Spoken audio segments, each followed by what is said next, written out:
Today we're talking about healthy relationships as a teenager. And honestly, this topic matters way earlier than most of us think it does. Because if you're parenting a kid, anywhere from 10 to 20, you're probably seeing it. At some point, the just friends phase starts shifting.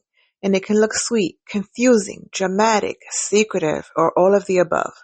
Yeah, and I want to say something up front that can feel a little uncomfortable. Teens don't learn relationships from one talk at 15. They learn relationships by watching relationships. What they see at home, what they see in the community, and what they see from adults they respect. Teens mimic what they see. They copy what looks normal. So if you've heard the phrase, parenting starts with you, this is one of those areas where that's painfully true. Your child is going to pull from the examples around them, including the people who raised them. And we all want to believe, oh, my kid is different. My kid won't repeat those patterns. But the truth is, they don't need a lecture. They need a model. If they see calm communication, respect, and repair after conflict, then that becomes a part of their blueprint. And if they see disrespect, silent treatment, blow-ups, manipulation, that becomes a part of their blueprint too. Let's get specific about what interest can look like because people assume this starts in high school. It does. It doesn't always. Sometimes it shows up way earlier and it's not just as serious as we make it in our heads. Sometimes it's an 8-year-old getting a little shy when a certain name comes up or wanting to hand over a little trinket or suddenly caring a lot about what they think. And then as kids get older, the signals get confusing. You'll see blushing, curiosity, trying to get attention, and then you might see the opposite, ew, gross, or making fun of the person or acting like they don't care at all. Which is so interesting because that disgust phase is often not discussed. It's nerves, it's being overwhelmed, it's feeling they don't have the words for it, and without guidance, a lot of kids don't know how to cope with those feelings in a mature way. And can we just say it? Society makes it so much worse. We normalize this idea of if you like someone, you should tease them, embarrass them, or pretend you don't care. Like, that's cute. Like, that's how we handle vulnerability. It teaches kids a really messy lesson. The way you show feeling is by being mean, distant, or performative. Then later everyone wonders why teen relationships can feel like emotional whiplash. So what do we do as parents or caregivers? One, we normalize feeling early. Not in a way that pressures them, just in a way that says it's normal to like people, it's normal to feel awkward, and it's normal to not know what to do with those feelings yet. And two, we teach communication that doesn't shame them. Simple stuff. Like if you like someone, be kind. If you're nervous, you can say you're nervous. If you don't like someone back, you can still be respectful. Those are skills. Now let's talk about the moment that makes a lot of us parents sweat. Your teen is in a relationship, or they're talking, or they're hanging out, or they're getting to know each other, or they're spending time with someone you can tell is more than just a friend.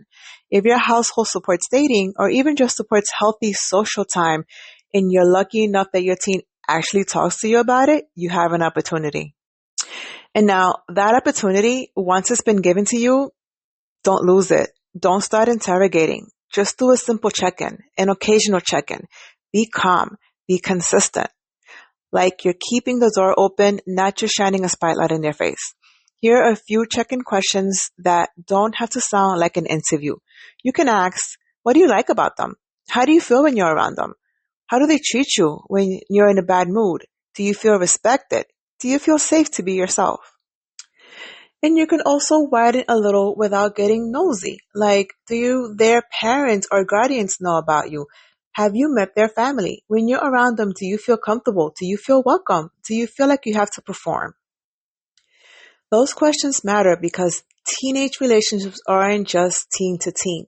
The environment around the relationship affects it too. And sometimes you see warning signs, not because the teen partner is bad, but because the situation around them just isn't stable or it's unsafe.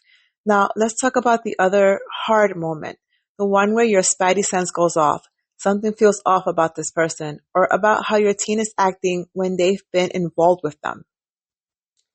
This is where a lot of parents accidentally shut the door they've worked so hard to keep open because they come in hot. They give a speech. They demand a breakup. They insult the kid. They go, I don't like them, and expect the teen to say, wow, thanks, you're right. And most of the time, that's not how it goes. Teens usually hear, you're judging me, or you don't trust me, you don't get me, or even you're trying to control me, and then they stop sharing. If you're not feeling this relationship, you may need to think twice about how you might bring it up. Sometimes the goal isn't to get them to agree with you today. Sometimes the goal is to plant the seed and keep them talking, because the truth is, some realizations have to happen on their own timeline. And doesn't mean you stay silent. It means you choose your approach, you ask questions, you reflect what you notice without attacking, you give them space to think. For example, instead of they're bad for you, you might say, I noticed that you seem more anxious lately. I'm not blaming anyone. I just want to understand what's going on. Or, when you told me they yelled at you, that worried me. What do you think is okay and not okay in a relationship? And you stay focused on safety and respect, always. That's the non-negotiable. Not whether they text back or fast enough, not whether they're popular, not whether the relationship looks like something that you would have chosen at that age. Safety can mean a lot of things. Emotional safety, physical safety, digital safety, sexual boundaries, pressure, isolation, ridicule, control. And if your teen is being pushed, shamed, threatened, or cut off from friends and family, that's a big deal. And even if they won't tell you the whole story, the rhythm of check-in matters. A quick, consistent, non-dramatic, how's it going with them lately, can do more than one massive sit-down conversation that feels, because I think it's something caregivers need to hear. You might not get a thank you, not now, maybe not ever. And if you get a gratitude, it may come later, 20s, 30s, when they look back and realize, oh, my parent, my caregiver was not trying to keep me safe. Be safe, not control me. So don't measure your parenting by immediate appreciation. Measure it by whether your teen knows they can come to you when they're in over their head. Because that's the real win. Not having the perfect teen, not preventing every heartbreak. The win is keeping a connection strong enough that when something feels wrong, they have a place to land. And just to bring it full circle, healthy teen relationships start long before dating. They start with what kids see, how adults handle conflict, how adults apologize, how adults show affection and respect. Your teen is watching, even if you pretend that they're not. So if you're listening and thinking, okay, where do I even begin? Begin with the basics. Model respect, normalize feelings, teach words for emotions, keep your check-in simple and steady. And when your instinct kicks in, lead with curiosity, not panic. Because the goal isn't to control their relationship, it's to help them learn what healthy feels like so they can choose it for themselves.